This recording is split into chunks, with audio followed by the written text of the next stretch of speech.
എല്ലാവർക്കും HSST ഇക്കണോമിക്സിൻ്റെ പുതിയ ക്ലാസ്സിലേക്ക് സ്നേഹപൂർവ്വമായ സ്വാഗതം.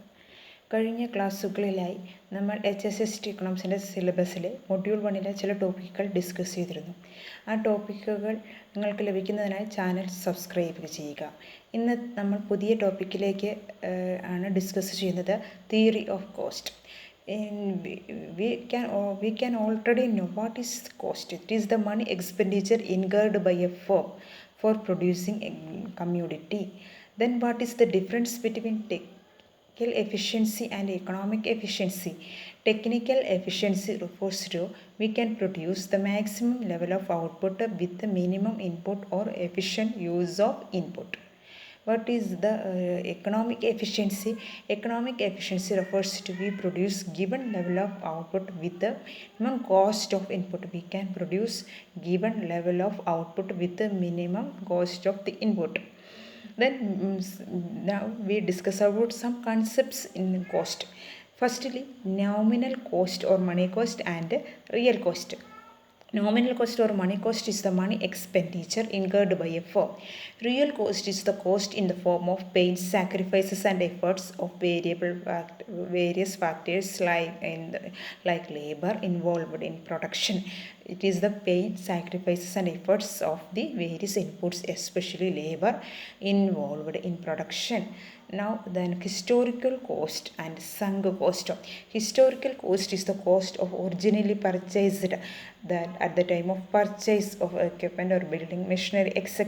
Then sunk cost that cannot be recovered. Sunk cost that cannot be recovered, that is spending on research, equipment or machinery buying and selling, cost on equipment buying or buying or repairing, etc. That cost cannot be recovered. That cost is known as sunk cost. Explicit cost is the payments made for various productive resources hired by a firm. Explicit cost is the payments made by the firm for productive resources. Then implicit cost is a self-owned cost or self-productive cost for the self-productive resources. That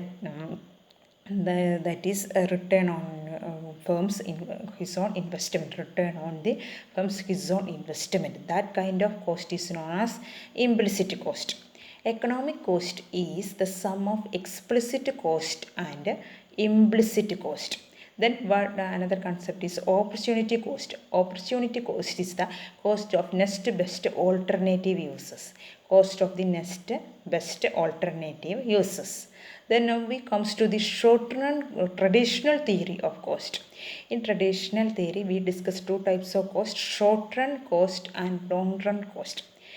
Before comes to the point, what is the difference between short run and long run?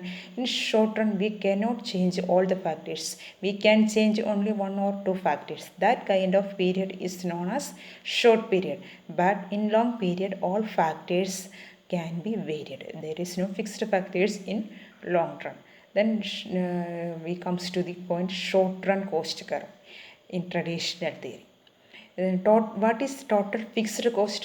It is the fixed cost like in the form of buying of land, machinery, equipment, factory, etc.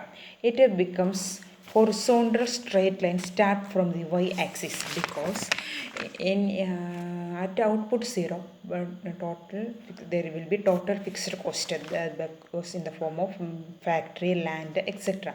Output 0 ആണെങ്കിലും total fixed cost അവിടെ present ആയിരിക്കും. കാരണം നമ്മൾ ലാൻഡായിട്ടും factory അല്ലെങ്കിൽ machinery ആയിട്ട് നമ്മളവിടെ purchase ചെയ്യുന്നതാണ് total fixed cost എന്ന് പറയുന്നത്. അവിടെ ഔട്ട്പുട്ട് ഇല്ലെങ്കിലും 0 ആണെങ്കിലും ഉണ്ടാകും. So it becomes horizontal and it from the y-axis. Okay.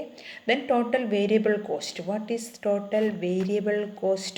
Total variable cost is the cost for raw materials, electricity charges, etc. It cannot be zero at it can be zero at zero levels of output. നമ്മൾ output produce ചെയ്യാൻ തുടങ്ങുമ്പോൾ ഉണ്ടാകുന്ന കോസ്റ്റാണ് total variable cost. അതുകൊണ്ട് output 0 ആയിരിക്കുമ്പോൾ total variable cost എന്ന് പറയുന്നതും zero ആയിരിക്കും. Then total variable cost rises as output increases. Total cost is the sum of total fixed cost and total variable cost. Total fixed cost and total variable cost. Now we comes to the average cost. Average fixed cost is the total fixed cost divided by output produced. TFC divided by Q. AFC is equal to TFC divided by Q. It becomes rectangular hyperbola. And then that is it cannot touch both axes, but it is nearer to both axes. It cannot touch. As output increases, average fixed cost becomes very smaller and smaller. ഇനി എന്തുകൊണ്ടാണ് ഇത് ആക്സിസിൽ touch ചെയ്യാത്തതെന്ന് ചോദിച്ചു കഴിഞ്ഞാൽ average fixed cost multiplied with the output we get the value nearer to the total fixed cost, so it cannot touch both the axes. It becomes rectangular hyperbola. Then what is average variable cost? It is the total variable cost divided by output produced. AVC is equal to TVC divided by Q. Then average variable cost is U-shaped, that is first decline and then it reaches minimum and after that it rises. So average variable cost is also U-shaped curve, average variable cost. Then average cost is the sum of average fixed cost and average variable cost. Average cost is the sum of average fixed cost and average variable cost. Now we comes to the marginal cost. What is marginal cost? It is the additional to total cost due to producing additional level of output. It is the additional to total cost for producing additional level of output. Then relationship between short run average cost and short run marginal cost. Marginal cost also U-shaped, that is first decline then reaches minimum, after that it rises. Then relationship, when marginal cost is less than average cost, note ചെയ്യുക, when marginal cost is less than average cost starts falls. Marginal cost average costനേക്കാളും കുറവായിരിക്കുമ്പോൾ average cost കുറയുന്നു. Then when marginal cost is equal to the average cost reaches minimum. When marginal cost is equal to the average cost reaches minimum. After that marginal cost rises than the average cost, that is marginal cost is greater than average cost starts rises. Then we comes to the long run average cost curve. In traditional theoryയിലെ long run average cost curveനെ കുറിച്ച് നമ്മൾ discuss ചെയ്യുന്നു. എന്താണ് long run average cost? All factors are variable. So it is a U-shaped curve, but it is flatter than the short run average cost curve. The other names for long run average cost curve is planning curve and envelope curve. Planning curve ഏതാണെന്ന് ചോദിച്ചു കഴിഞ്ഞാൽ long run average cost curve ആണ്, or it is also known as envelope curve because it envelopes the short run average cost curve. Short run average costൻ്റെ declining portion നമ്മൾ ഡിവിഷനിലൊക്കെ join ചെയ്തിട്ടാണ് long run average cost curve നമ്മൾ വരയ്ക്കുന്നത്. Then മനസ്സിലായല്ലോ. Then എന്തുകൊണ്ടാണ് long run average cost decline ചെയ്യാനുള്ള കാരണം എന്താണ്? Due to the presence of economies of scale. എന്താണ് long run average cost firstly decline ചെയ്യാനുള്ള കാരണം? It is the presence of economies of scale, that is efficient management, better utilization of resources and better utilization of division of labor or increasing efficiency of labor. Then after some point long-term average cost shows rising due to the presence of diseconomies of scale. Long-term average cost curve കൂടുവാനുള്ള കാരണം ഡിസ്ഇക്കോണമീസ് of സ്കെയിലാണ്. അതായത് inefficient management, over utilization of the resources etcetera. So long run average, then here the firm chooses the minimum point of average cost to produce output at minimum point long run average cost കർവിൻ്റെ minimum പോയിന്റിലാണ് ഒരു firm produce ചെയ്യുന്നത്. That output is known as optimum output. കാരണം ആ output വരെ produce ചെയ്യുള്ളൂ. അത് കഴിഞ്ഞ് കഴിഞ്ഞാൽ ഔട്ട്പുട്ടിൽ നമുക്ക് കോസ്റ്റ് കൂടുന്നത് കാരണം ഫേം അവിടെ ചൂസ് ചെയ്യുന്നില്ല. സോ ആവറേജ് കോസ്റ്റിൻ്റെ മിനിമം പോയിന്റിലാണ് ഫേം പ്രൊഡ്യൂസ് ചെയ്യുന്നത്. That kind of output is known as optimum output. Now we comes to the modern cost theory. What is the difference in traditional theory and modern cost theory? In traditional theory, short-run average cost curve is U-shaped, but in modern theory, short-run average cost curve it becomes saucer shape ആണ്. അതായത് first decline then become horizontal and after that increases. Decline, horizontal and increases. എന്തുകൊണ്ടാണ്? Due to the presence of reserve capacity. അതായത് future uncertainty അല്ലെങ്കിൽ future ഡിമാൻഡിനെ meet ചെയ്യാനായിട്ട് കുറച്ച് resources അയാൾ റിസർവായിട്ട് വെച്ചിട്ടുണ്ടാവും, അല്ലെങ്കിൽ ഇൻപുട്സ് റിസർവായിട്ട് വെച്ചിട്ടുണ്ടാവും. അതുകൊണ്ട് ഷോർട്ട് റൺ ആവറേജ് കോസ്റ്റ് എന്ന് പറയുന്നത് എല്ലായ്പ്പോഴും ഒരു സോസർ ഷേപ്പ് ആയിരിക്കും.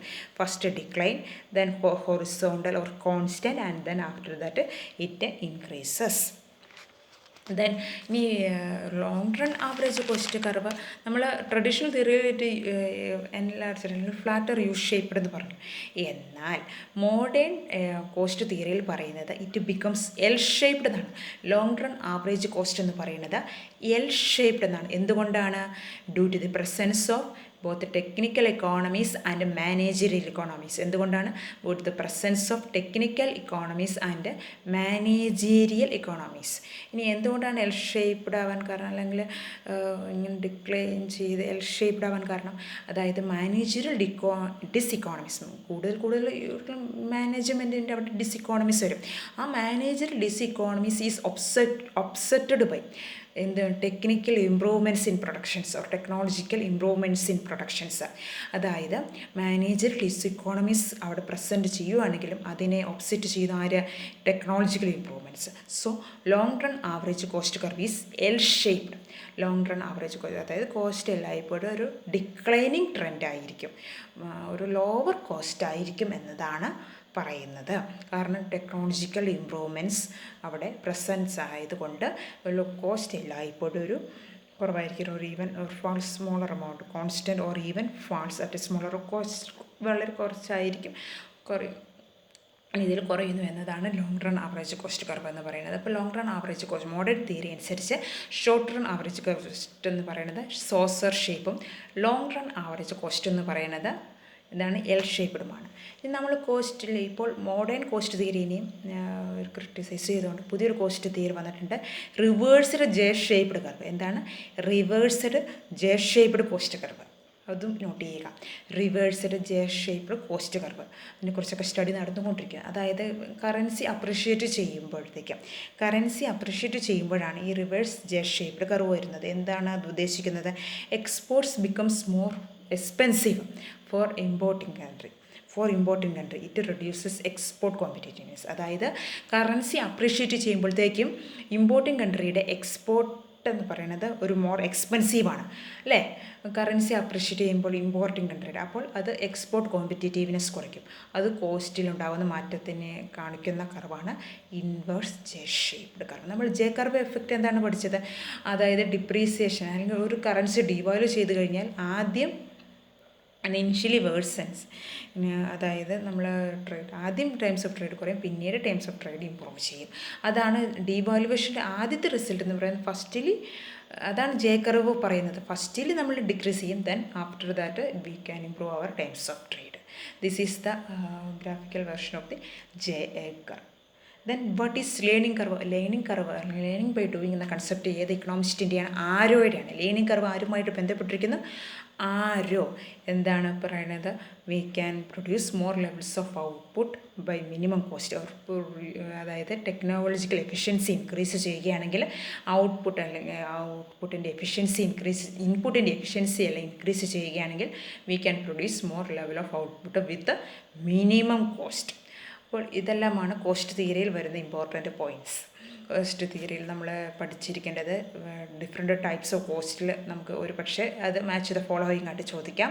പിന്നെ relationship between M C and A F C, ഓരോ കർവുകളുടെ ഷേപ്പ് നമ്മൾ നോട്ട് ചെയ്യുക. മോഡേൺ തിയറിയിലെ കോസ്റ്റിൻ്റെ ഷേപ്പും ട്രഡീഷണൽ തിയറിയിൽ കോസ്റ്റിൻ്റെ ഷേപ്പും നോക്കിയിരിക്കുക. ലേണിംഗ് കർവ് എന്ന് പറയുന്നതും കോസ്റ്റുമായിട്ട് ബന്ധപ്പെട്ടിരിക്കുന്നതാണ്, ഡെവലപ്ഡ് ബൈ ആരോ. അപ്പോൾ അടുത്ത ടോപ്പിക്കുമായി നമുക്ക് നെക്സ്റ്റ് ക്ലാസ്സിൽ കാണുന്നത് വരെ എല്ലാവർക്കും ഗുഡ് ബൈ. Thank you.